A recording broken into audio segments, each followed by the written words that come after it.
Welcome to I'll Be There, the ultimate wedding podcast by Priya and Nim from Pristine Events. Whether you're a bride-to-be or a groom gearing up or just a wedding lover at heart, we've got you. Welcome back to another episode of I'll Be There. I'm Nim. I'm Priya. And today we're going to be talking about mother-in-laws. Woohoo! This is a really random topic, but I feel like mother-in-laws and in-laws in general are such a big part of your wedding planning journey. And I didn't actually realise the amount of drama that in-laws can bring until we started Pristine and we had our brides confide in me, message me, and sometimes just our followers who we hadn't even met but like were going through really hard times with in-laws. And yeah, I realised it's a really big thing. And obviously we've done a lot of weddings and we can really tell if both sides get on or if there's clear tensions and awkwardness, particularly between the mother-in-law and the bride. And so that has inspired us to talk about everything today. I feel like this is such an interesting time to be talking about this. Yeah. Because as many of you may have seen, Brooklyn Beckham turned against his own blood, his flesh and blood, and sided with his wife. What's her name? Whatever her name is. Something Peltz Beckham. Yeah, I don't know. No, something Peltz. What's her name? I don't know. Damn, should look that up. Yeah, Nicole. Yeah. I think that's Nicole. So that is a very fortunate timing in terms of us discussing this episode and also that happening. Yeah. Whose side are you on?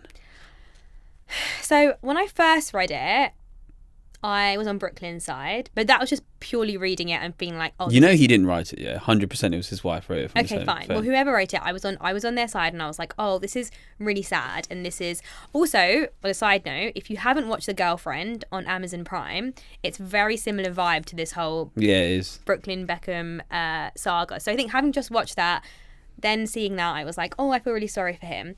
Then I don't know, I kind of deeped it further and was like, the examples that they're giving, there's two sides to every story. Like, I don't think she would inappropriately dance on her son at his wedding. See that? Yeah, that's weird.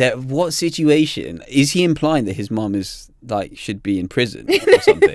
She committed a crime. Otherwise, she was obviously just drunk or just wanted a little dance, having fun. That's why I think it wasn't written by him. Yeah. What son would say that about their mum? That's weird. That's messed up. No, I agree. But I think there is and has always been a running, like, not commentary, but like a running thing about boy mums and about the relationship a mum has with a son. And I know that there's a dad and a daughter relationship, but it is really different to mums and sons. And we have seen some real boy mums across our years of doing Pristine with the way they are with the groom, the way that they know best, the way that they are very heavily involved in kind of the wedding planning and the wedding process. And yeah, I feel like it is a theme. And I actually feel really sad because I think there's a stigma around it, which we'll go into afterwards. But I also just think it's their way of wanting to be involved because there's so much of like A stigma around what? As in like about being a boy mom and how like you can be overbearing and can be controlling, and like, I'm sure all those things sometimes are true. As in you think the boy mums feel that they don't want to be what? No, as in what I'm trying to say is that like as brides you'll be like, oh, he's such a mummy's boy. Oh, right, yeah. Or she's such a boy mum where she's really controlling or she wants to be really involved or she's doing X, Y and Z. There's like a narrative, stigma's probably not the right word, a narrative around it, which you hear consistently.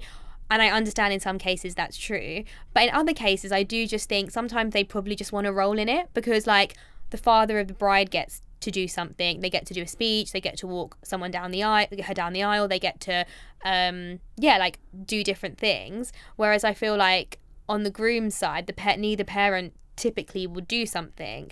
So I feel like sometimes the mother of grooms just want to get involved for that sake. And so that's what you think Victoria Beckham No, is. I don't think... No, I'm just saying generally speaking, not even about that. Yeah. But I mean, even for example, her dancing with him, I said to you, if we have a son, like I'd love to do like a mother That's of the why groom. I said you're going to be Victoria Beckham. No, but I would love to do a mother of the groom dance. Like if you could do a father... What if our unborn son doesn't want to do a dance with you? I'll just tell him from when he's born that we're going to do that at his wedding. Yeah, and then that's what happened with Brooklyn Beckham, and now he's apparently got crippling anxiety. I don't think it's because she wanted to have a dance with him Maybe at she'd his been wedding. practicing for his whole life, and that's what was making him so anxious. It's probably the kind He of thing. knew that his whole life was building up to his mum dancing, with his like in place of his wife. The best part was that apparently Mark Antony announced, and now the most beautiful woman in the room. Yeah, that he shouldn't have done that. That's bad. Yeah, that's if he really did that. bad. Even as a joke, like, you need to understand it's someone's wedding day, so you can't be saying that. But yeah, going back to what I said, I think this year I want to see more mother of groom and groom dances. Like, it doesn't have to be a whole dance. It doesn't even have to be a slow dance if you find that that's weird. It can just be like a little... It's like trends of 2026, guys. Grooms dancing with their mums. You heard it here first. Guys, can someone do it? It's really sweet. I'm going to make sure if we have a son, I dance with him at our wedding. I'm just saying. Okay. Fast forward 30 years time, hopefully hold me to this, because it's really special. And when I danced with my dad on my wedding day, it's one of my like fondest memories together. And like everyone was crying during that, including our cute wedding events person who still talks about it to this day. So yeah, special moment. But anyway, we digress. But with this whole Brooklyn Beckham thing in mind, first of all, there's two sides to every story. But I thought what I would do is ask on my socials, just kind of our followers to know what they've gone through with their mother-in-laws, how they've navigated it if they have, and what kind of things during wedding planning that they felt like was too much or they didn't appreciate, and then maybe we could just like dissect it. The main kind of point of this episode is for other people to know they're not the only ones going through it, because I think sometimes it can feel quite isolating. I think particularly when the groom is quite neutral and doesn't really get involved, and it's a hard position for a groom to be in, right? Like if your mum and your like fiance aren't getting on, so I think when you feel like he's not taking your side, you probably don't want to go and tell your own parents what you're going through, because you don't want it to become awkward between them and your in-laws. It can feel quite isolating. So I guess the point of this episode today is to kind of go through a few situations and maybe just shed some light and go into it. Okay. And I think also, you being a guy, I think it'd be good to hear your opinion on how you would navigate these things. Okay. I mean, I'd also like to say, like, fortunately, we're very lucky that we both get on with each other's parents. So I guess I never realised how lucky and grateful we should be, because it's not always, obviously, apparent. Yeah. Right, let's start with a few. Okay. So, one person said, my meal wanted to wear red, the same colour as me and my husband, wasn't taking no for an answer, but then my husband got involved and managed to deal with it very well. So in that situation, do you feel like the right thing to, so let's say that was me, do you think the right thing for me to do would be to go and talk to mum and be like, I don't want to wear red? Or do you think it's better to just go through the boy? Okay, so for context, obviously as an Indian bride getting married, red is the colour that you typically wear. Yeah. So assuming that the groom is also from the same culture, right? Yeah. We're assuming that the groom's mum knows that she shouldn't be wearing red because the bride is wearing red. The same way that for a white English wedding, the bride wears white, and then the mother-in-law should know not to wear white. Oh, see, it's really hard to not answer that as myself. Yeah. Because I just know my mum would never do that. So, yeah. I'm just trying to imagine what I would do if she said... I'll probably just tell you to pick another colour, Priya. Jokes. Loads of people are going to be... giving mummy's boy energy right there. I would probably speak to my mum if that was the case. Okay. And just explain, or find out why she wants to wear red. There might be a good reason. Mm-hmm. I mean, if there's some like really unique situation where she can't afford any other clothes, this was gifted to her by someone and their dying wish was for her to wear it at her son's wedding. If there may be a really unique situation or circumstance that means that she wants to wear red. Most likely there isn't. So I think as the groom, it's your responsibility to kind of... This seems like a pretty no-brainer that the groom needs to sort out. Okay, I mean, for me, it's the fact that they even suggested that was an option is why. Yeah, but there's two sides to every story. There's three sides to every story, as we've heard from the Beckham saga. There's what this girl is saying to you, what the mum actually said, and the truth. Very woke, very woke. Okay, I mean, that's an easy one, but I think either way you have to shut it down early and don't leave it too late, because then otherwise she can then turn around and say, I can't find another outfit. So you don't want to be in that situation. On the other end of the spectrum, someone said the opposite of like a controlling or overbearing meal, and they said, my meal didn't get involved with the wedding, didn't seem interested, didn't ask me how things were going, and that was really hard for me, and that's actually really sad. Maybe she didn't like you. Well, I Sounds mean, like it. but then that's really sad. Imagine like going into a family and they're not taking any interest in you. Maybe be better. I think sometimes it's hard for mums to see another woman come in, and maybe they take that, they're not threatened, but maybe there is an element of like, I don't know. I don't think that's happening in that situation. I just think, I mean, it sounds like the mum just can't be asked. But like sometimes, you know, you wish for something, and then when it actually happens, you wish that wasn't the case. In that particular situation, if that mum was being far too involved, far too controlling, she would have been wishing that she wasn't involved at all. It's really hard to have that sort of happy medium. But that actually needs to be what happens. They need to have a happy medium of like asking what's going on, taking an interest, but not being involved in every single thing and dictating every single thing. I don't know why it's like one or the other. Yeah, but maybe, you know what? I think personally it's that maybe, okay, I don't know the context for the situation, but our parents' generation, culturally, when they got married, the weddings were organised by their parents. Yeah. And so very much a wedding was, they were attending a wedding that their family had organised, and they never got the opportunity to organise their own wedding. Yeah. And so when their kids, i.e. our generation, are now getting married, they now don't feel like they can give their input, because suddenly things have changed and we as the couple are organising everything. So there's almost this missed generation, which is them, who've never had the opportunity to do everything they want. Yeah, that's a good And that's point. why I think it's quite hard. Yeah, that's a good point. So, Soundbite that. So maybe they're like living vicariously through us. I think so. Yeah. Because like they missed out on organising a big celebration. Yeah, true. And it's so easy for our generation to look at it and say, oh, you know, they want to invite 500 people and they want to do this and they want to do that. They're so inconsiderate. I don't think it's inconsiderate. I think it's just a generational thing. No, I agree. And I think sometimes it's just picking and choosing what's worth fighting over, like, and what you can compromise on. And a few people have said that actually, like, if it's something really small and you don't mind compromising on it and you don't mind them doing it their way, then just let them take that and have it. And then at least they've felt like they've had a say. But obviously if it's big things, that's when I think it makes a big difference and you do have to kind of speak up about it. It's just awkward because weddings are such emotional roller coasters anyway, and the like stress levels and all the emotions are really heightened. So then on top of that, if you're having tensions and arguments and disagreements with in-laws, it just makes it like even worse. And that's why I feel really sorry for some of these people. So like one person said, my mill kept interrupting the priest mid-ceremony and telling them to do things in certain ways that wasn't planned before. She said in capital letters, I had to ignore, otherwise it would have ruined my day. Also, she didn't let me like choose or see my Mangalsutra before, even though I really wanted to. Luckily, my husband sent sneaky pictures of it beforehand so I could see it. So I think in that situation, well, what are your thoughts and why are you smiling? What are my thoughts? My thoughts are, who cares?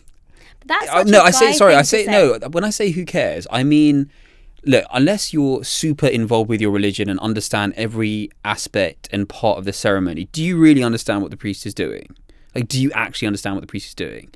The mother-in-law isn't, I'm assuming, unless they're pure evil, trying to ruin the flow of the ceremony. I think they're doing something that they feel is culturally appropriate or may have been missed out, or their caste within their culture normally do. And maybe they weren't involved with the priest at any point beforehand because the couple had spoken to the priest. And so she feels that, oh, actually, I'd like to do this because every person in our family's generation has done that. Maybe, but I just think I understand what you're saying in that it's not that deep in the end. At the end of the day, you still got married. But I think it's more like you probably imagine a really calm, peaceful ceremony. Yeah. Like the steps that you've gone through, you know what's going on. And if someone's then like interrupting, like, no, do this, no, do that, change that. Like people are still watching, right? It still looks interrupted and looks a little bit chaotic, and you don't want to give off that vibe for your wedding. Which is why I do think it's important on that note, if you do have parents or in-laws who are interested in specific things culturally, you have to have them on the call with the priest. You have to iron out all the steps before, and then you have to really make it clear, both of you, to your parents, this is not going to now change on the day. So everything we've discussed, it's written down, this is it now. Like, please do not change things on the day and, you know, change the order, etc., etc., because otherwise that's what will happen. Yeah. They will just turn up and be like, nope, we're doing it this way, you have to add X, Y, and Z in. See, I think most brides know when their mother-in-law is going to do something like that. I don't think in that situation it was completely unexpected. And what I mean by that is, you know, that sort of mother-in-law who is going to give their 2 cents when it's not asked for, they've done that throughout the wedding process. So you need to preempt it.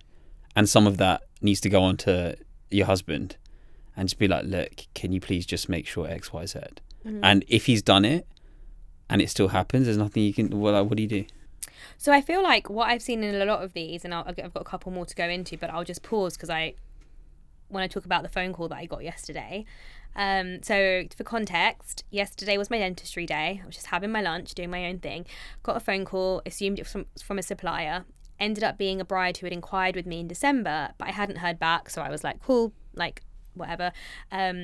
She then called to be like, I'm so sorry to interrupt your day, but I just wanted to know, are you free to talk?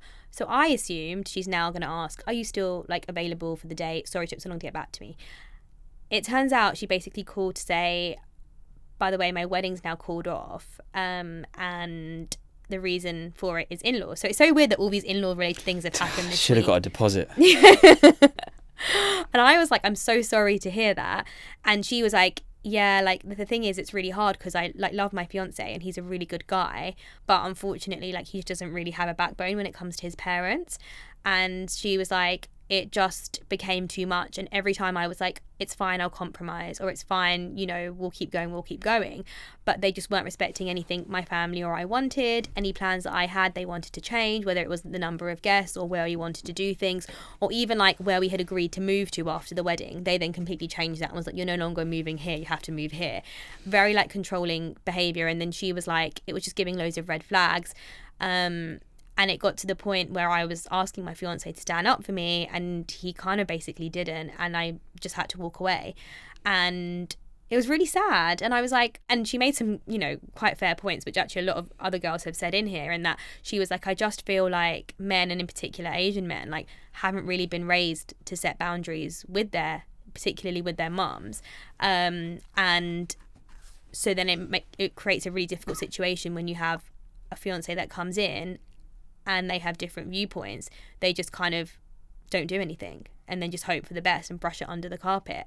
So I don't know, like obviously we don't know the ins and outs of that situation, but a few different people have said that here in terms of like their partner's not speaking up. And as a guy, it'd be good to get your opinion. Like again, it's difficult for us to say because we haven't been in this situation ourselves, and luckily we love both of our respective families and we get on really well. But like, how would you have that conversation? I'm just thinking of all the things that I can say that won't get us cancelled. It's hard to give an opinion on something when you weren't there. Yeah. Like it's difficult. It sounds like if the marriage is now, or the potential marriage is now broken down, it's obviously got to a point where it's untenable. It's tough. I think particularly with Asian weddings, you're marrying the family. Yeah. And I think a wedding where you're meeting the in-laws and it's quite a high pressure situation is a good introduction to how the rest of your life will be. I completely appreciate the wedding is amplified. There's even more emotions, but to some extent, especially, you know, traditional sort of Asian marriages, there is a lot of living in each other's families or with each other's families, doing things together. Yeah. So I think if he, as your fiance, isn't able to stand up for you, then I think that's probably a good sign or a bad sign that that's how the rest of your marriage would be. Yeah. And, you know, it's hard because some brides might be able to put up with that. And even though they know their mother-in-law's intense, they're just saying that's just who she is. Yeah. And so it's fine. And, you know, that is life. But if you're quite a strong person or you're quite a firm, stubborn person, I say stubborn, I don't mean that in a negative way, but if you kind of have a really set way of how you want your life to be, and you can see that your future husband's family are very involved, but also involved to the point where your life will now become something that you don't want it to be, then I think you should cut your losses. Yeah. It sounds really sad, but maybe sometimes maybe it does take an engagement / a wedding planning to realise See people. that you're not actually meant to be together. Yeah. That's a really good point. And I think sometimes you don't see that side because you don't have as intense time together or discussions or opinions until it comes to wedding planning. Yeah. And exactly as you said, I said to like everything happens for a reason. And if you've got all these red flags now, you're only going to get more as you like move in or wherever you move to when you have children. Like it's going to continue. So like you said, sometimes you have to cut your losses even though it's really sad. Yeah. So some other people said, my male wasn't happy about not doing the site visit for a destination wedding with us. She then called the hotel directly and changed some plans without us knowing. She then kicked up a fuss about the wedding outfit because she wanted the bride to wear red and she didn't want to wear red. What are your thoughts? That's like 4 different questions. Which part? All of it. Not going to the site visit. Yeah, I mean, I don't. That's completely dependent on the dynamics, right? Yeah. So, yeah, I think if you as the couple want to make the decision, and I think particularly if you're paying for it, then you have the right to kind of make those decisions about the venue. I do think there is an element of, if it's your parents who are paying for it, which is the case in a lot of Asian weddings, I think they have the right to come and see what they're paying for. Do you think it's important though if you're gonna like to bring both sets of parents? I'm all about equality and fairness. So I think if you're bringing one set, you should bring the other. Yeah. Even if one set are paying for it. Yeah. I think you should, or at least give them the option. Yeah. It's not fair. It's not fair. Yeah. Even if one family is way more involved, I think you should at least give the option to the other family. Yeah. And there's always that, whether it's brides that we've worked with or families that we know, there's always this situation where, you know, one family has an opinion of the other family and it's, oh, you know, they're this or they're that. Sorry, I didn't mean to kick you. That wasn't intention. This family are like this and the other family are like that. And they're aware that they don't want them too involved in the wedding. It happens all the time. Yeah. But sometimes I think you just need to suck it up and you need to be fair in these situations because, again, especially with Asian people, 10 years down the line, they'll still be talking about it. Yeah. They'll still be saying, oh, they didn't let me come to this place or that place. Yeah. But on the rest of your point, the fact that she rang the venue, I mean, I don't know what she said, so there's no point, you know, responding to that. The telling off the bride for not wearing red, yeah, I think that's a bit not good on the mum's. Not good. Yeah, a bit not good on the mum's part, because again, it depends on the mum. But I imagine in my head, and I might be completely wrong, that this is a very traditional mum who wants to see her son's getting married, has envisaged his son getting married to his wife wearing red, and so she just can't fathom something different happening. Yeah. And so she just might be a bit old school. I was going to say backwards, but old school. Yeah. Which is fine, because again, I think you've got to remember the context in which, like you said, our parents have been brought up and what they're used to. I think on the whole, because there's been a few people that talked about mother-in-laws not being happy about them not wearing red. On that topic, I think you can try and find a compromise. Like for our wedding, both you and your mum were like, the one thing we kind of want is for you to wear a red sari, because in the Tamil culture, like that's symbolic of a bride, etc., etc. And I knew for the actual wedding outfit, I wasn't going to wear red, so I was like, okay, cool, like yes, I can wear red sari and we can wear it to the pre-religious thing before that, and that way I'm still wearing a bridal look, it's still on my wedding day, it's still the full attire, but it's not for the actual wedding, so that way it also feels like we're respecting kind of both cultures in that sense. So there might be something in having a conversation about where else can you incorporate it to maybe one of the pre-events or something afterwards. Like quite often I know brides will go back to the house the day after the wedding to have a lunch, so maybe she can wear red to that. So I think maybe if you just hear them out and just see if there's something else you can do to compromise, you can always explore that. But obviously if they're hardcore, like no, you need to wear red, ultimately you just need to put your foot down, because sometimes also red doesn't suit everyone. I mean, I think part of your questioning and everything that you're telling me now is quite biased towards the daughter-in-law. I think you need to, like, I don't know, go on Facebook or something and ask some mother-in-laws what their opinion is of their daughter-in-laws. We should have done that. Yeah, because this is all from the daughter-in-law's perspective. Well, some of them didn't even make it to becoming a daughter-in-law. That would have been, maybe that should be our part 2 of the episode. The meals takeover. Oh my god. Okay, yeah, fine. Well, obviously it's going to be slightly more biased towards that, but like I said, I think we've seen enough weddings to understand the dynamic where overbearing mother-in-laws, daughter-in-laws getting pissed off and fed up, and we're just there like. The best is when you're looking at the bride and the mother-in-law's in the room and you can just see it. The bride just be like, or just the mother-in-law will say something. Me and him are just like smiling in the middle, like, okay, guys. Yeah, I think when it comes to the outfit, and I cannot say this enough, how you look on your wedding day will determine how you feel and how good a day you have. And I don't mean that in a superficial way, but I can tell, I've said this before in another episode, if you feel like you look fire, your outfit is amazing, you're happy with your hair and makeup, that will shine through in your confidence, in the way you walk, in the way you talk. If you feel like, I don't like my outfit, the colour washes me out, doesn't suit me, hate my hair and makeup, you're just going to feel shit, basically, and you're going to be conscious of it. You're going to keep checking the mirror, you're going to want to see photos of you straight away to see how you look. Like, it completely changes the vibe. So I don't think you should compromise what you wear. You should definitely wear something that makes you feel like a princess and feels like you. And if that means having an open conversation with her for a compromise, or speaking to your partner and just getting them to kind of explain that to their mum, I don't think that's something you should compromise on. And I know I'm biased, but I just don't think you should. Okay. Do you agree? Yeah, I mean, I don't disagree. Yeah. I as a groom, I might be wrong and might be really massively generalising. Yeah. As long as my hair's okay and my outfit's okay-ish, I'll feel pretty good. Yeah, but we discussed this because at the moment, I am watching Say Yes to the Dress. Nim, bless him, just sits there and is forced to watch it because I'm watching it. But I was trying to explain to Nim that as a maybe not to generalise, but most girls who are really invested in their wedding day, who have thought about it a long time, when they find their dress or their outfit, it's a very emotional moment. And Nim laughs because he sees it's so weird. They just start crying. They just put on I've never put on clothes and just started crying.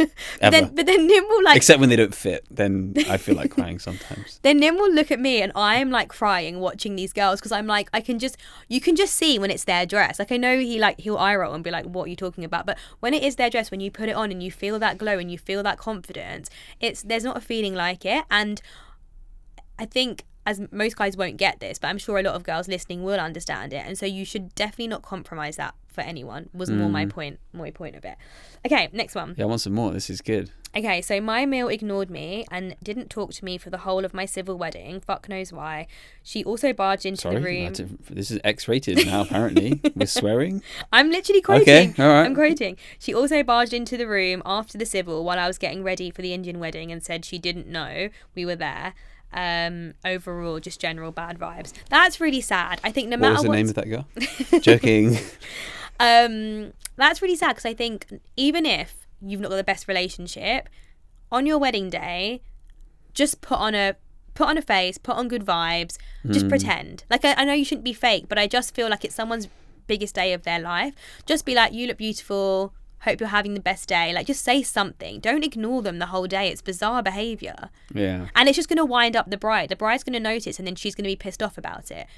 And then she's going to probably tell the groom, and then the groom's going to be stressed out because he's like, can't we talk to my mum right now? My bride's pissed off. Like, I don't know what to do. Like, it's just be nice. Yeah. No? Yeah, no, be nice. You know what? I'm really putting myself in these situations. Yeah. I just feel bad for the grooms. Yeah. They're just caught between a rock and a hard place. Yeah. The rock is their mum. The hard place is the wife. Let me read you some. Yeah, is there any from grooms? Oh, no, but that would be maybe we need to do a part 2 and part 3. So someone said, and actually I really like this person's point. They said, I think especially with the brown community, it's difficult because we place such a huge emphasis on family, which is true. Something I've noticed is depending how traditional you are.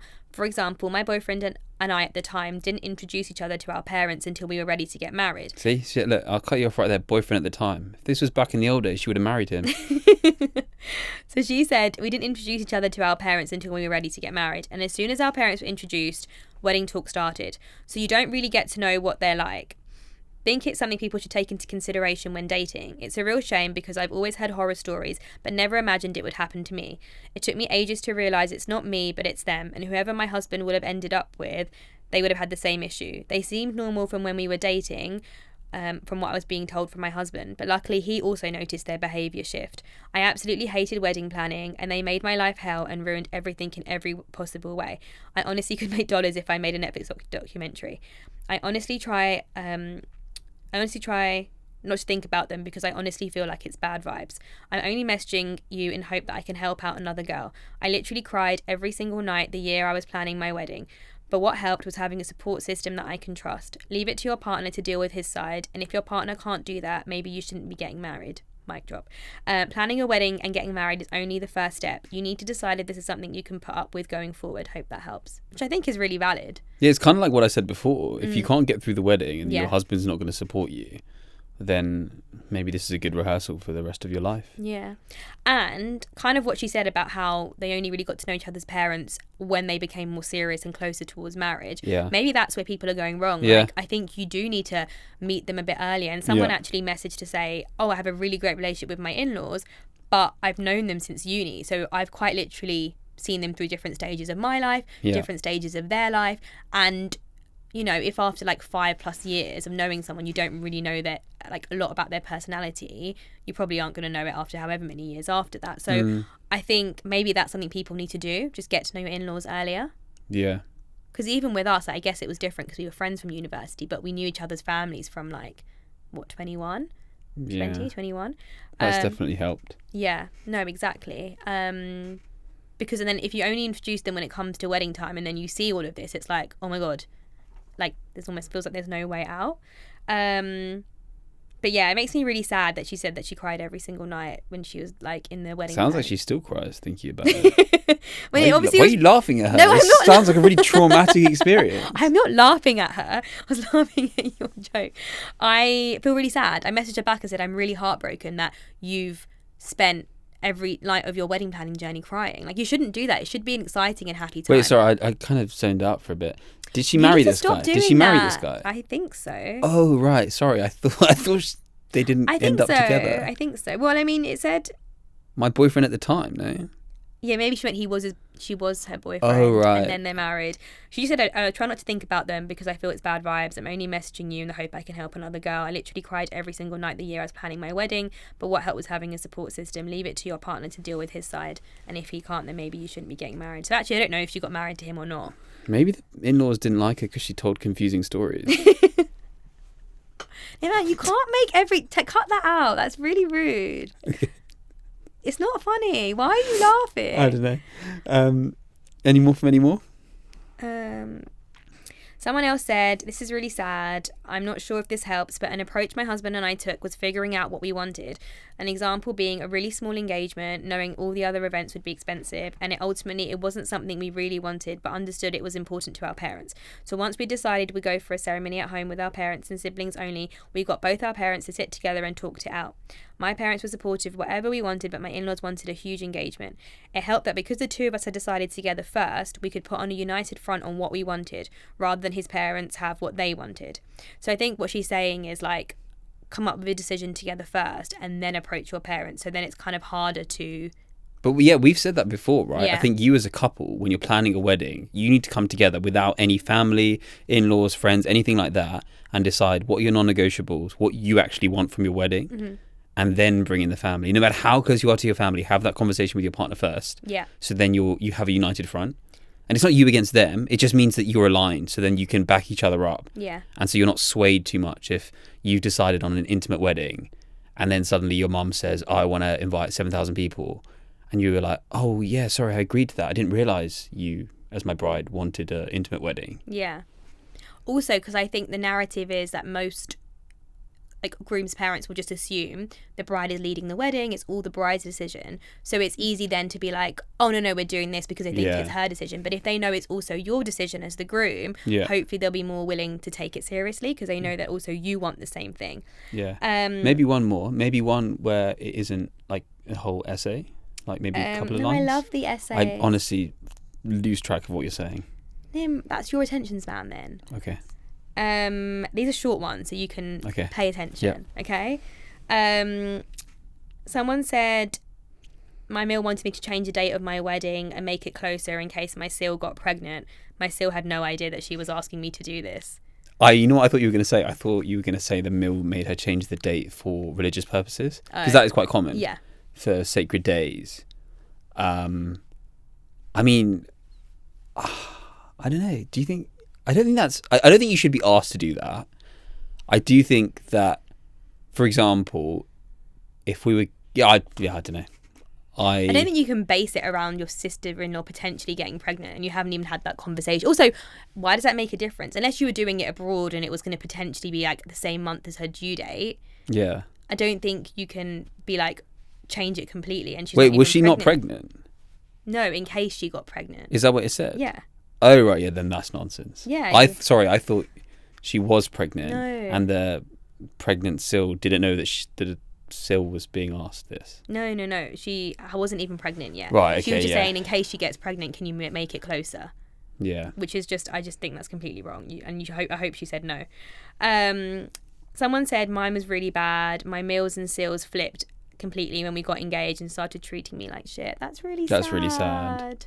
I think that I've heard that people who move into their mother-in-law's houses and they're in that environment, I feel like they're the ones who experience this more. Like, for example, you're saying the Mills and the Sills were terrible to her. I think it's quite hard to be terrible to someone unless you're in their space or you're with them all the time. Maybe not. Maybe you can virtually WhatsApp them horrible things. Maybe it's just general vibes, like not making an effort, not being welcoming, not checking in. Like, I think, yeah, it's really sad. It's also a really sad way to start your relationship already, like your marriage and your relationship with your in-laws. It's really sad.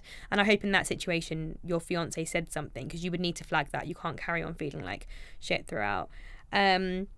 Someone said, I've got extremely traditional family dynamics, even with the Sills, very backwards mentality, and I'm really dreading the wedding planning era. What do you do in that situation if one family's really modern and one family's very traditional? Like, how do you navigate that? I think it depends on you as a couple, right? I think if his family is super backwards, is he really backwards? I feel like backwards is a mean word. I feel like we should say traditional. Okay, yeah, sorry, traditional. I think it's just have a conversation with your partner. And what do you want from the marriage? Are you talking about it for life, or are you talking about for the wedding? Well, she said wedding, but I mean, it's also probably for life as well. Yeah, I mean, then you just got to adapt, right? Who has to adapt? Everyone has to adapt. Well, I think if you're traditional, it's probably going to be harder for you to adapt. Yeah. I don't know. Maybe it depends on how much you love your partner. I think you also have to have a feel of these things from the beginning. And even if you haven't met the family, you can kind of get the vibe what kind of family they are based on what they do in their spare time. Like, I don't know, you can gauge that, right? Even if you haven't met them. So I feel like you should also be aware of that from the beginning, and then not be completely surprised if at the wedding they're now asking for all these traditional things and you've kind of known from the beginning that they're traditional. So I think it's also bracing yourself mentally. Yeah, but it kind of goes back to what you said earlier, meet the in-laws early on, so that you're not surprised near the wedding time. But at the same time, even if you met them early on and you really, presumably you really liked your partner before you met their in-laws, right? Yeah, true. So then even if you met the in-laws early on, you're not thinking about getting married, but they're like insane, but you really love your partner. What do you do? It's really hard. Do you make the decision then? Be like, oh, by the way, I've only met them a couple of times. They're crazy. I think we should part ways now before we get in too deep. Yeah. I don't know. It's really hard. I don't know what the right thing to do is. I think you have to listen to your gut, and I think only you will know what the limit of what you can deal with is. And I think if you are getting toxic vibes or overbearing vibes, or if you know that you can't be around them loads, and I think obviously then don't move in with them. And I think just be realistic on how often you do see them and things like that, kind of going into it. No? Okay. Why did you say okay? Yeah.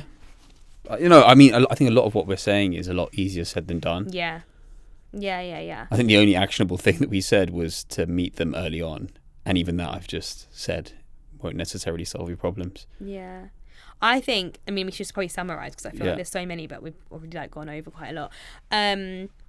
I think, in summary, if you're getting those vibes, any sort of red flags, whatever point, even if you're not engaged, you need to have an open and honest conversation with your partner. And it can be really awkward and really hard. but just find out what their family expectations would be of a potential wedding, of life after marriage. Like, do they expect you to move in? Do they expect you to be around all the time? Do they expect to come around all the time? Like, just whatever it is, like, just kind of like feel out what the situation is, so you're not waiting 6 years in to like figure these things out. Yeah. And then I think also have an honest conversation with them. If there have been things that have upset you or whatever, I think just have those conversations sooner rather than later, so it then doesn't like bubble up till halfway through wedding planning or very close to the wedding, and then you had enough is enough, and then you're expecting them 2 weeks before the wedding to stand up to their mum and say all this stuff, because like you said, yes, they need to do it, but it can be quite hard. Yeah. No, I agree with everything that you're saying. I think, in summary, from a guy's perspective, I think you just need to really make sure that you're listening to your partner, listening to your family as well, because they're the ones who brought you into this world. But just, yeah. What a statement. Yeah, but just, you need to, don't bury your head in the sand. I think that's the key. Just don't bury your head in the sand, understand the dynamics of the situation, and try and sort it out early on. Yeah. Be there as support for your future wife, but hopefully not at the expense of your family, like Brooklyn Beckham did.